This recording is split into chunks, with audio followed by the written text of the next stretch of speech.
বৈশ্বিক অনিশ্চয়তার মধ্যেও এখনও শক্তিশালী ও স্থিতিশীল অবস্থান ধরে রেখেছে মার্কিন শ্রমবাজার। গেল মাসে যুক্তরাষ্ট্রের চাকরির বাজার প্রত্যাশার চেয়েও ভালো ফল দেখিয়েছে। অর্থনীতিতে ইতিবাচক বার্তা দিয়ে মে মাসে দেশটিতে সৃষ্টি হয়েছে 1,72,000 নতুন চাকরি, যা অর্থনীতিবিদদের পূর্বাভাসের তুলনায় অনেক বেশি। লুৎফর রহমান সোহাগের রিপোর্ট। যুক্তরাষ্ট্রে চাকরি প্রত্যাশীদের জন্য 3 মাস ধরে সুখবর দিচ্ছে মার্কিন শ্রমবাজার। অর্থনীতিবিদরা 85,000 কর্মসংস্থানের প্রত্যাশা করলেও গেল মে মাসে দেশটিতে যোগ হয়েছে 2.25 লাখ নতুন চাকরি। এর আগে মার্চ এপ্রিলেও মাসে লাখের বেশি কর্মসংস্থান সৃষ্টি হয়েছে। সবচেয়ে বেশি চাকরি বেড়েছে স্বাস্থ্যসেবা, শিক্ষা, সামাজিক সহায়তা, অবকাশ, আতিথেয়তা, উৎপাদন এবং স্থানীয় সরকার খাতে। নতুন চাকরির সিংহভাগই নারীদের দখলে গেছে। পরিসংখ্যান দেখাচ্ছে গত 1.5 বছরে নতুন চাকরির প্রায় 77%ই পেয়েছেন নারীরা। চাকরির বাজারে ইতিবাচক চিত্রের আড়ালেও রয়েছে কিছু উদ্বেগ। দীর্ঘমেয়াদী বেকারের হার গত বছরের তুলনায় বেড়েছে।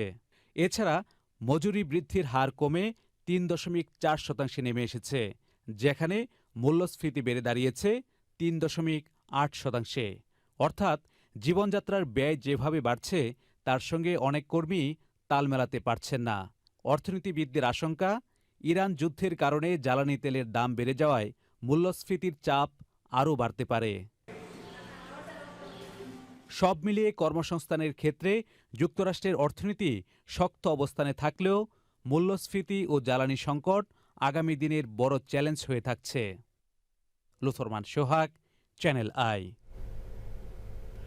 চলমান যুদ্ধবিরতির মধ্যেও চলছে যুক্তরাষ্ট্র ইরান উত্তেজনা। দুদেশের শীর্ষ নেতারা একে অপরের বিরুদ্ধে তীর্যক মন্তব্য করেই যাচ্ছেন। সম্প্রতি এক সাক্ষাৎকারে মার্কিন প্রেসিডেন্ট ডোনাল্ড ট্রাম্প বলেছেন, চুক্তিতে আসা ছাড়া ইরানের সামনে কোনো পথ নেই। তবে ইরানের কাছে এখনও উল্লেখযোগ্য পরিমাণ ক্ষেপণাস্ত্র ও ড্রোন রয়েছে বলেও স্বীকার করেন ট্রাম্প। মুশরাত শৈলীর রিপোর্ট। যুদ্ধবিরতির পরও পুরোপুরি স্বাভাবিক হয়নি ইরান যুক্তরাষ্ট্র সম্পর্ক। চলমান উত্তেজনার মধ্যেই মার্কিন প্রেসিডেন্ট ডোনাল্ড ট্রাম্প বলেছেন, ইরান শক্তিশালী ও অহংকারী। শেষ পর্যন্ত সমঝোতার পথেই আসতে হবে ইরানকে। তবে চুক্তি না হলে সামনে রয়েছে আরও কঠিন বিকল্প। মধ্যপ্রাচ্যের সম্প্রতি পরিস্থিতি নিয়ে এনবিসি নিউজকে দেওয়া সাক্ষাৎকারে এমন মন্তব্য করেছেন তিনি। সাক্ষাৎকারে ট্রাম্প বলেন, তেহরানের সঙ্গে স্থায়ী কোনো চুক্তিতে পৌঁছতে সময় লাগছে, কারণ ইরান এখনও নিজেদের অবস্থানে অনড় রয়েছে। তবে তার দাবি, এমন কিছু সিদ্ধান্ত দেশটিকে নিতে হবে যা তারা আগে কখনো ভাবেনি। গত এপ্রিলে যুদ্ধবিরতির পরও দুই দেশের মধ্যে উত্তেজনা পুরোপুরি কমেনি। সম্প্রতি হরমুজ প্রণালীকে কেন্দ্র করে পাল্টাপাল্টি হামলার ঘটনায় সেই উত্তেজনা আবারও সামনে এসেছে, যদিও কূটনৈতিক পর্যায়ে আলোচনা অব্যাহত রয়েছে। ট্রাম্প আরও বলেন, ইরানের কাছে এখনও উল্লেখযোগ্য পরিমাণ ক্ষেপণাস্ত্র ও ড্রোন রয়েছে। তাদের সামরিক শক্তিকে আমরা কার্যত ধ্বংস করেছি। তবুও কিছু ক্ষেপণাস্ত্র ও ড্রোন এখনও রয়েছে। আমার ধারণা, যুদ্ধ শুরুর সময় যে পরিমাণ ক্ষেপণাস্ত্র ছিল তার প্রায় 21 থেকে 22% এখনও তাদের হাতে আছে। এদিকে যুক্তরাষ্ট্র ও ইসরায়েলের সামরিক পদক্ষেপকে ইরানের সম্ভাব্য পারমাণবিক সক্ষমতা ঠেকানোর প্রচেষ্টা হিসেবে তুলে ধরে ট্রাম্প বলেন, সামনে দুটি পথ খোলা রয়েছে, একটি সমঝোতার, অন্যটি সংঘাতের। আর দ্বিতীয় পথটি কারোর জন্যই সুখকর হবে না। দীর্ঘ কয়েক দশকের ইতিহাসে নতুন এই বার্তা মধ্যপ্রাচ্যের ভবিষ্যৎ পরিস্থিতি কোন দিকে নিয়ে যায়, এখন সেদিকে নজর আন্তর্জাতিক মহলের। মুসরাত শৈলী, চ্যানেল আই। সুদানে দায়িত্ব পালনকালে প্রাণ হারানো বাংলাদেশের 6 শান্তিরক্ষীকে মরণোত্তর জাতিসংঘের মর্যাদাপূর্ণ ড্যাগ হ্যামারশোল্ড মেডেল দেয়া হয়েছে। নিউ ইয়র্কে জাতিসংঘ সদর দপ্তরে এক অনুষ্ঠানে এ সম্মাননা দেয়া হয়। এক বার্তায় জানানো হয়, আন্তর্জাতিক জাতিসংঘ শান্তিরক্ষী দিবস উপলক্ষে গত শুক্রবার নিউ ইয়র্কে জাতিসংঘ সদর দপ্তরে আয়োজিত স্মারক অনুষ্ঠানে জাতিসংঘ মহাসচিব অ্যান্তনিও গুতেরেস বাংলাদেশের স্থায়ী প্রতিনিধি ও রাষ্ট্রদূত সালাউদ্দিন নোমান চৌধুরীর হাতে পদকগুলো তুলে দেন। পদকপ্রাপ্তরা হলেন corporal Mohammad Masud Rana, private Mohammad Jahangir Alam, private Mohammad সবুজ মিয়া, প্রাইভেট মোহাম্মদ মমিনুল ইসলাম, প্রাইভেট শামীম রেজা এবং প্রাইভেট শান্ত মণ্ডল। 2025 সালের 13 ডিসেম্বর সুদানের কাদুগলির আবেই অঞ্চলের জাতিসংঘের অন্তর্বর্তী নিরাপত্তা বাহিনীতে দায়িত্ব পালনকালে ড্রোন হামলায় তারা নিহত হন।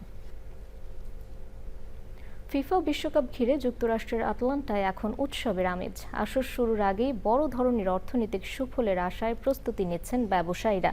কুকিজ, কেক সহ নানা পদের খাবারে বিশ্বকাপের ফ্লেভার। বিশ্বকাপ তাদের ব্যবসায় নতুন গতি এনে দেবে বলে আটলান্টার ব্যবসায়ীদের প্রত্যাশা। লালা নওশিনের রিপোর্ট। ফিফা বিশ্বকাপ শুরু হতে আর মাত্র কয়েকদিন বাকি। এরই মধ্যে প্রস্তুতি নিতে শুরু করেছেন আটলান্টার মিউনিসিপাল মার্কেটের ব্যবসায়ীরা। বিশ্বকাপের ম্যাচ ভেন্যু আটলান্টা স্টেডিয়াম থেকে শহরের সবচেয়ে পুরনো দ্য মিউনিসিপাল মার্কেটের দূরত্ব 2 মাইলেরও কম।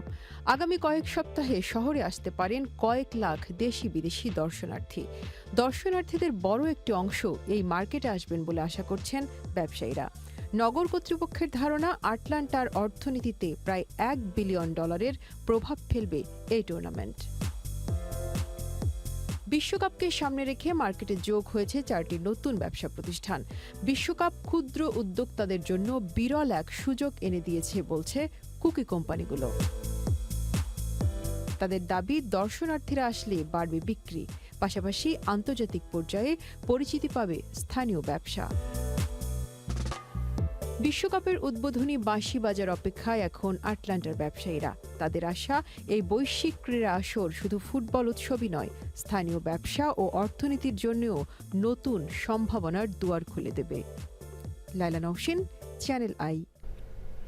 খেলার মাঠে পানির বোতল ইস্যুতে সিদ্ধান্ত বদল করল ফিফা। স্টেডিয়ামে নেওয়া যাবে পানির বোতল। সামাজিক যোগাযোগ মাধ্যমে দেয়া এক পোস্টে ফিফা নতুন এই নীতিমালার ঘোষণা দিয়েছে। সুব্রত চৌধুরী জানাচ্ছেন।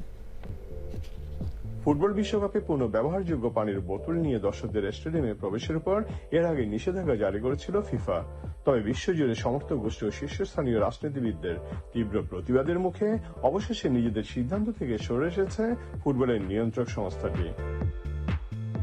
তোপের মুখে সুর নরম করে গ্যালারিতে বোতলজাত পানি নিয়ে প্রবেশের অনুমতি দিতে বাধ্য হয়েছে ফিফা কর্তৃপক্ষ। শুক্রবার সামাজিক যোগাযোগ মাধ্যমে দেওয়া এক পোস্টে ফিফা নতুন এই নীতিমালার ঘোষণা দিয়েছে।